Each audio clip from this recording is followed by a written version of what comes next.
President Marcos allow this? Why did his cabinet remain silent?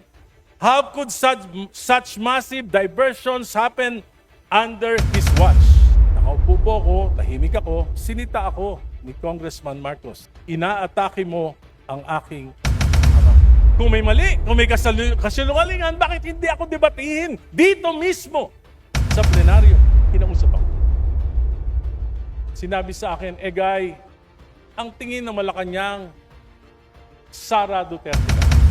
Yung mga kasama natin na nagpo-prosecute ngayon kay Duterte, they enabled war on drugs. Egay, yung mga salita mo nakakapagpalakas kay Sara Duterte. Sabi ko, mali yan, Secretary. Ang nagpapalakas kay Duterte ay ang patuloy ng mga palpak na polisiya ng administrasyon. Dagdag on Lito News Update. I believe that I have faithfully performed my duty as Senior Deputy Minority Leader. I have raised questions.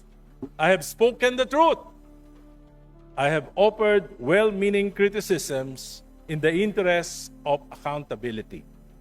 But it appears that this House leadership does not welcome criticisms. And that, Mr. Speaker, is the real problem of dynastic politics. When the President of the Republic has a son serving as Majority Leader of this House, there is an unavoidable conflict of interest when a son becomes overly protective of his father instead of protecting the integrity of legislation. Some time ago, I spoke about the failure of President Marcos to protect the integrity of the 2023, 2024, and 2025 national budget. This Congress inserted and diverted some 1.45 trillion in the national budget. This is unprecedented in the history of our country. Defunding major foreign assisted projects and even the computer-generated maintenance allocations for our national highways. Kaya nagkasira-sira na po ang ating mga major highways. Funds from the PhilHealth and the PDIC were also diverted. Money that should have protected the health and savings of our people, only to end up in ghost projects or substandard infrastructure. And so I ask, why did President Marcos allow this? Why did his cabinet remain silent? How could such massive diversions happen under his watch? Mr. Speaker, it is difficult to believe that this could happen without the knowledge, if not the tolerance, of the President himself, especially when the Speaker then of this House is his own close relative. Hindi pa po ako tapos magsalita nang ako ay sunduin ni Minority Leader Congressman Libanan at dalhin sa opisina ni Majority Leader Sandro Marcos. Pagdating po namin, nandoon na rin si Speaker Bogie D. Nakaupo po ako, tahimik ako, sinita ako ni Congressman Marcos at tinanong, ano yun? I replied that the anti-political dynasty advocacy has long been one of my advocacies. Ngunit sinabi niya, hindi yon. Inaatake mo ang aking ama. Ang sagot ko, ang kritisismo ay nakakatulong upang maituwid ang mga pagkakamali kung bukas ang isip ng mga nakikinig. Ngunit, Mr. Speaker, bakit kailangan questionin ng isang miyembro ng kapulungang ito ang aking talumpati? Kung may mali, kung may kasinungalingan, bakit hindi ako debatihin dito mismo sa plenaryo? Sa aking pag-aaral, sa aking patuloy na pagtatanong, lalo kong nauunawaan kung gaano kalaking pandarambong sa pondo ng bayan ang naganap sa loob ng 3 taon ng Administrasyong Marcos. Lalo pa nang ipakita sa akin ni Congressman Leandro Libiste ang ilang datos na tila nagpapakita ng pamahalaan ay parang pinapatakbo ng isang sindikato. I intend to discuss this further in a separate privileged speech. Mr. Speaker, every day I pray to the Lord to give me the courage and wisdom of discernment on what I should do with the responsibility entrusted to me. Madali sana para sa akin ang manahimik. Madali sana para sa akin na sumabay na lamang sa agos upang masiguro na mas tahimik ang buhay at baka manalo pa uli ako sa eleksyon sa 2028. Madali sana para sa akin na itigil na ang laban na ito na maaring tawagin ng iba na recklessness at padalos-dalos.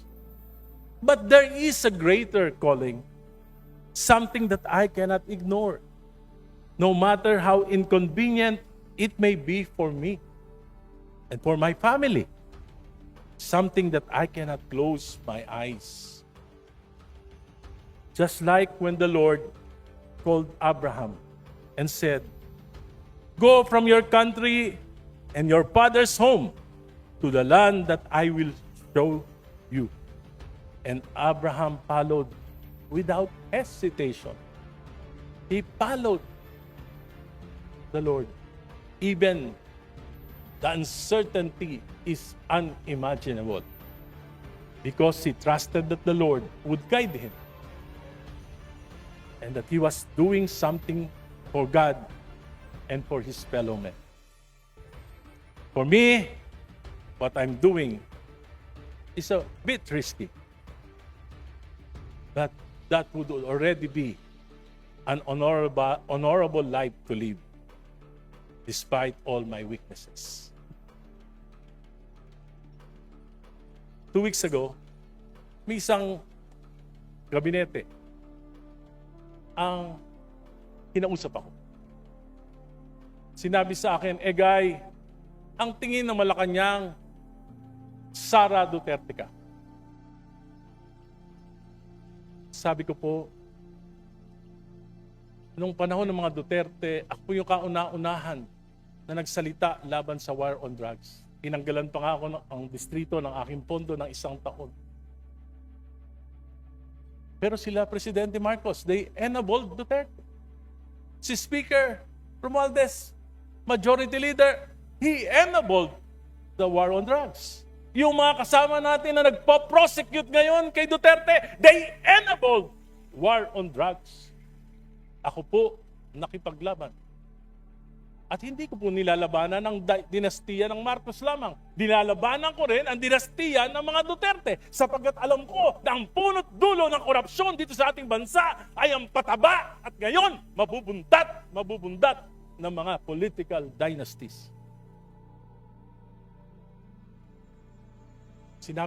Sabi sa akin, Guy, yung mga salita mo nakakapagpalakas kay Sara Duterte. Sabi ko, mali yan. Secretary, ang nagpapalakas kay Duterte ay ang patuloy ng mga palpak na polisiya ng Administrasyong Marcos. Sinabi magpapakulong December 15, nagpakulong ba kahit isa? Sinabi ipapasa yung Independent Commission for Infrastructure na mag-iimbestiga. Pinasa ba? Binola lang kami. Sabi, magpapasa ng isang makatotohanang anti-political dynasty. Ipa-priority. Ano nangyari? Sa halip na anti-political dynasty ang pinasa ng Committee on Suffrage and Electoral Reforms, ito po ay pro-political dynasties. Hindi lang magpapataba, magpapabundat pa sa mga dinastiya dito sa ating bansa.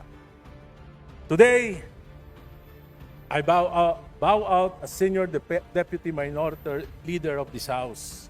But I am even more emboldened to be a stronger voice against what is wrong with our system. I may no longer have the position. I may no longer have the committee membership. But I still have the knowledge. I still have the experience. And I have still the voice and commitment to stand against what is unjust, what is corrupt, and what is abusive. I am no longer senior deputy minority leader, but I will be the equalizer in this house.